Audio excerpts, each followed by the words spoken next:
picture this. You look down at your phone, it's a text message from your younger sibling. Just 3 letters. Oh, no. Yeah, no punctuation, no emojis, just DTM.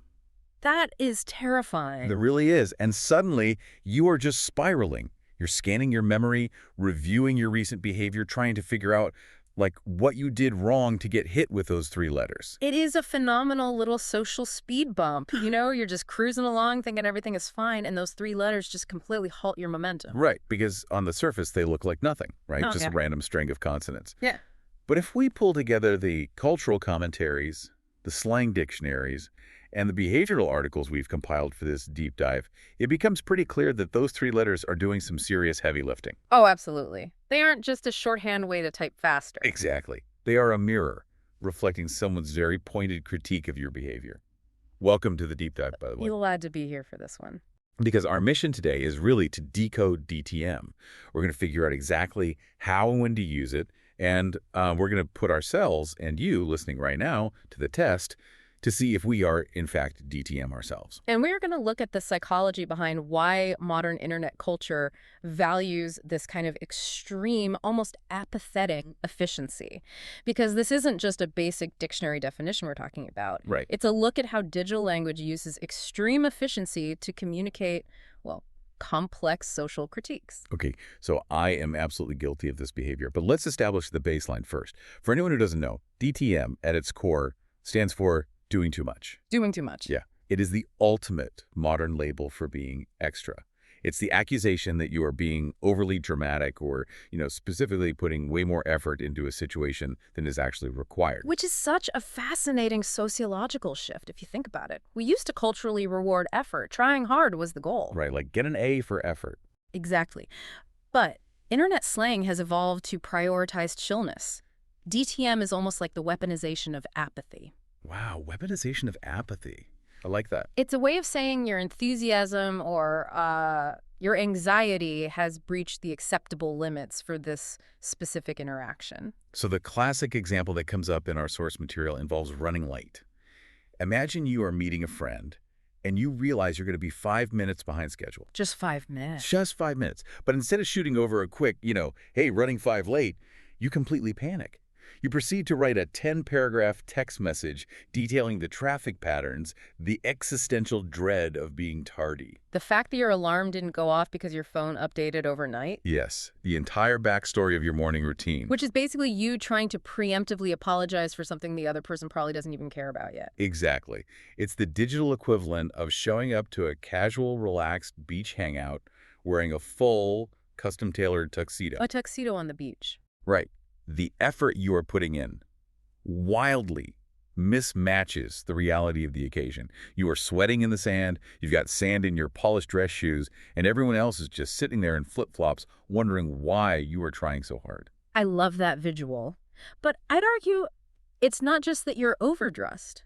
There's an added layer of social friction here, according to the sources. How so? Well, it's that your massive overexertion of effort is actively making everyone else uncomfortable. When you send a 10-paragraph apology for being 5 minutes late, you are forcing the receiver to manage your anxiety. Okay, wait, I want to push back on that a bit. Because if I am the person sending that massive text, I'm clearly already stressed out, right? I'm anxious. Yeah, you're fair. So if I hit send and the person just replies with DTM, does that actually diffuse the situation? Right. Because to me, throwing a slang abbreviation at someone who is spiraling feels like it just dismisses their anxiety completely. Well, let's look at the mechanism of the medium based on the research. Texting is inherently built for ruthless efficiency. If I receive your 10 paragraphs, I have a choice. I can either write 10 paragraphs back, validating your feelings and, matching your emotional labor, or I can use a digital pressure valve. DTM provides instant efficiency. So it's about cutting the circuit before it overloads. Precisely. It acts as a digital stand-in for relax or calm down. By just saying, DTM, I am refusing to match your panicked energy.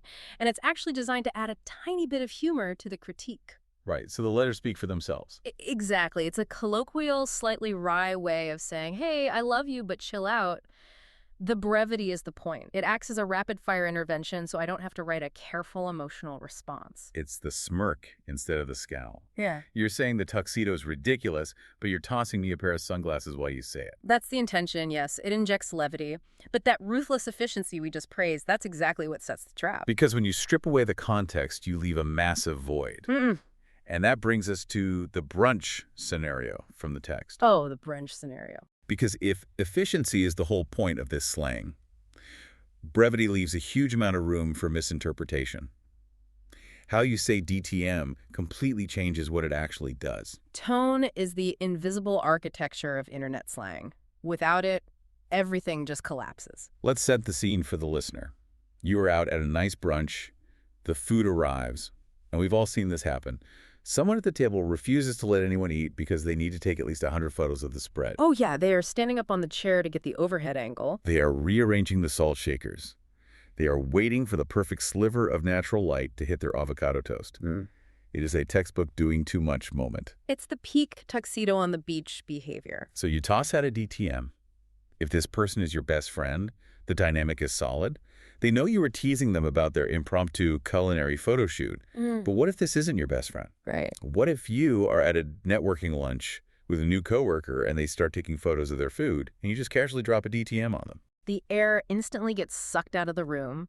The source warns about this dual nature of DTM because when you strip away all the softening language... The filler words. Yeah, all the filler words we use to protect people's feelings, like, ha-ha, you are so crazy for doing that, but the lighting is great. All that's left is the blunt force of the critique. It pivots entirely from a playful nudge into what the culture calls shady. Exactly. It is meant to be playful and lighthearted, but it can easily become shady. If you don't have a solid, pre-existing relationship to cushion that blow, DTM stops being a joke.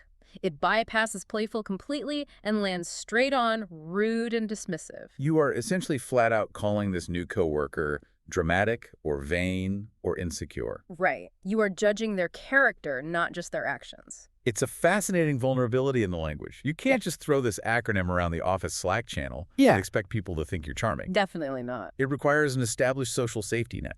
But what blows my mind from this deep dive is that offending a stranger isn't even the biggest risk here. Far from it.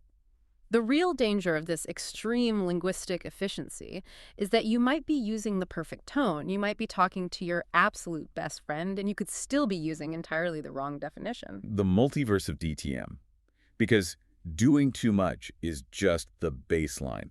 Depending entirely on the context, DTM can mean wildly different, highly emotionally charged things. I love how the source breaks this down. It's wild. It can stand for dead to me. It can stand for don't trust men. Or it can stand for don't text me.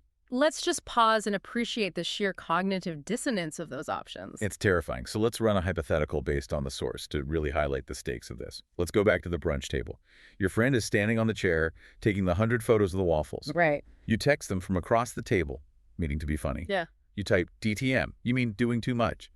They look at their phone, but their internal decoder ring translates it to dead to me. The brunch is instantly ruined. Irreparably ruined. Yeah. They think you have just dramatically ended a 5-year friendship over an Instagram photo of a waffle. Yeah. Or imagine they translated to don't trust men. They're looking at their phone, looking around the restaurant, wondering which waiter you were warning them about. It creates total chaos, and it reveals a fundamental paradox about digital shorthand. We invent these acronyms to save time and be hyper-efficient. But does this extreme efficiency actually create more work? Right, because we constantly have to clarify our context. I'd have to send a follow-up text saying, wait, no, I meant you're doing too much with the photos. You aren't dead to me, and the waiter's probably fine. I just wrote a paragraph to explain my 3 letters. Exactly. Which is why internet slang requires a shared, almost tribal understanding of context. The abbreviation itself doesn't actually carry the meaning. Your relationship does.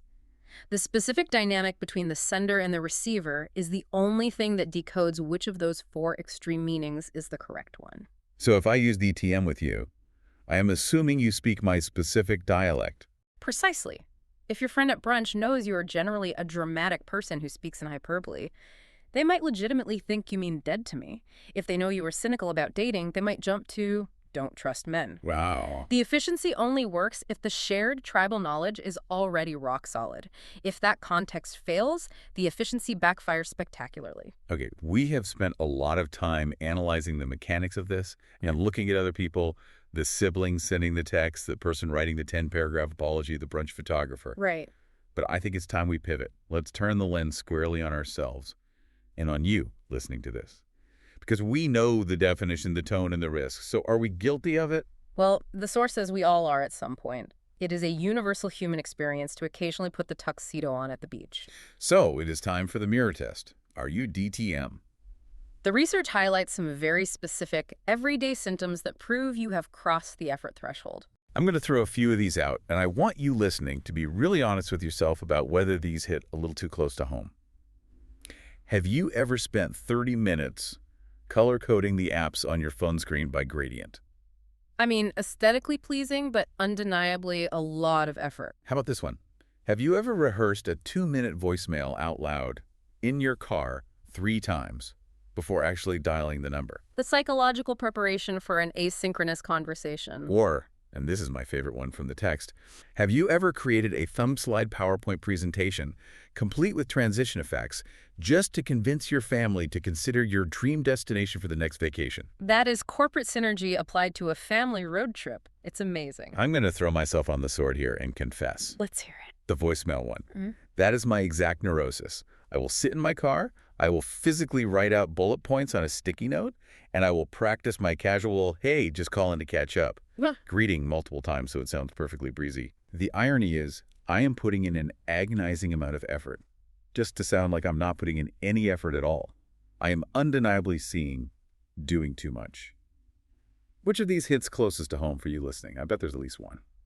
And that gets right to the heart of the psychology here. We do these things because we hate spontaneity, or we want control, or we just care deeply about the outcome.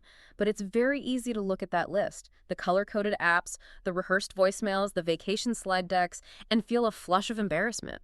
We feel like we've been caught trying too hard in a culture that tells us not to try at all. So how do we reconcile that? If the culture is constantly telling us to chill out, but our natural instinct is to color code and rehearse, are we just failing at modern communication? Well, synthesizing the takeaway from the source, I'd argue we need to reframe how we view the acronym. Having a DTM moment isn't a failure of character. It simply means you have exceeded the required effort threshold for that specific, isolated situation. Okay. A voicemail doesn't require a script. A family vacation doesn't require a corporate slide deck. You just pushed way past the baseline.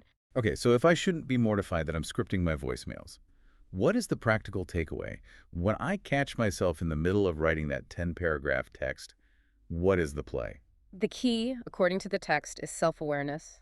It's about recognizing the escalation in the moment, having the grace to laugh at your own absurdity, and then making a choice. You really have 2 options when you realize you're DTM. I'm taking notes. Option 1, you can proudly embrace it. Own the 30-slide PowerPoint, present it with pride, admit that you are extra, and refuse to apologize for it. Lean into the tuxedo. Exactly. Embrace the tuxedo. Or option 2, you can opt for the ultimate counter move, which the internet has conveniently also given an acronym, DLL. DLL. Doing a little less. Doing a little less. It is the conscious retreat. When you catch yourself typing that massive apology for being 5 minutes late, you feel that spike of anxiety. You look at the wall of text, and instead of hitting send, you highlight it, you hit backspace, and you surrender to simplicity. You type, running 5 late. Oh, wow. There is a physical relief to that, isn't there? Yeah. Just giving yourself permission to not carry the weight of all that extra effort. You adjust the energy to match the occasion. You leave the tuxedo in the closet, and you put on the flip-flops. It is incredibly freeing once you realize that not every interaction requires your absolute maximum output. Doing a little less next time is perfectly fine. This has completely changed how I view a simple text message. Yeah. We started out just staring at a confusing, vaguely panic-inducing 3-letter text from a younger sibling, and we have unpacked an entire sociological dynamic. We really have. So to wrap this deep dive up for you listening, remember that DTM is a powerful, highly efficient 3-letter tool. It is a social speed bump. It's a fantastic way to playfully tell a friend to just release the pressure valve and chill out. But it is a tool that requires immense precision. Absolutely. Wielding that tool comes with the heavy responsibility of managing your tone, establishing your shared context, and knowing your audience. If you miscalculate any of those variables, you aren't being efficient. You're just being blunt, and you might accidentally be telling your coworker that they are dead to me. It really is a perfect microcosm of how human behavior adapts to digital constraints. But, if we pull back and look at the broader cultural trajectory based on the source, it leaves us with a final lingering question. Ooh, lay it on us. If our digital language continues to invent efficient ways to call out people who put in too much effort, are we heading toward a culture where any display of deep enthusiasm or meticulous care is automatically labeled DTM? Are we slowly being conditioned to hide our passions just to avoid being called extra? Wow. Are we hiding our passions? So the next time you look down at your phone and see that text saying, chill, you're DTM, you really have to ask yourself, are you actually doing too much, or are they just intimidated by your tuxedo? Something to mull over. Thanks for diving deep with us today.